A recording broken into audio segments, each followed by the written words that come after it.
بسم اللہ الرحمن الرحیم۔ آج آپ کو اپڈیٹ دینا چاہوں کہ آج کی کیسز کی کیا اپڈیٹ ہے۔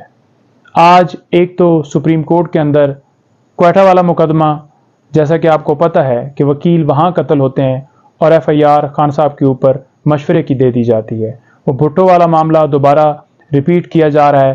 فیبریکیٹڈ طریقے سے خان صاحب کو اس ایف آئی آر کے اندر نامزد کیا گیا ہے، جس میں کوئی ثبوت نہیں ہے، کوئی گواہ نہیں ہے، کوئی ایویڈنس نہیں ہے۔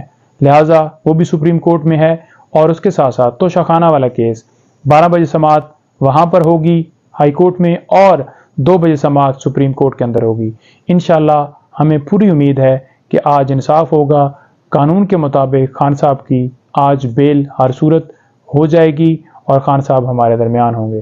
دوسرا، ہم نے پروٹیکشن مانگی ہے سپریم کورٹ سے کہ خان صاحب کو کسی مقدمے میں چاہے معلوم ہو چاہے نامعلوم ہو گرفتار نہ کیا جائے، کیونکہ ان کے ساتھ آئین قانون کے ساتھ ٹریٹ نہیں کیا جا رہا۔ تو لہٰذا فیئر ٹرائل کا حق جو ہے وہ آئین کا آرٹیکل 10 واضح دیتا ہے، تو فیئر ٹرائل دینا چاہیے اور انہیں پروٹیکشن ملنی چاہیے۔ یہ سارے مقدمات آپ سب کو پتہ ہے جھوٹے ہیں، فیبریکیٹڈ ہیں، اور انہیں پروٹیکشن جو ہے وہ ان کا حق ہے اور انہیں ملنی چاہیے۔ تو انشاءاللہ سپریم کورٹ سے ہمیں امید ہے کہ آج پروٹیکشن انہیں مل جائے گی اور مزید کسی مقدمے میں گرفتار جو ہے وہ نہیں کیا جا سکے گا۔ Thank you.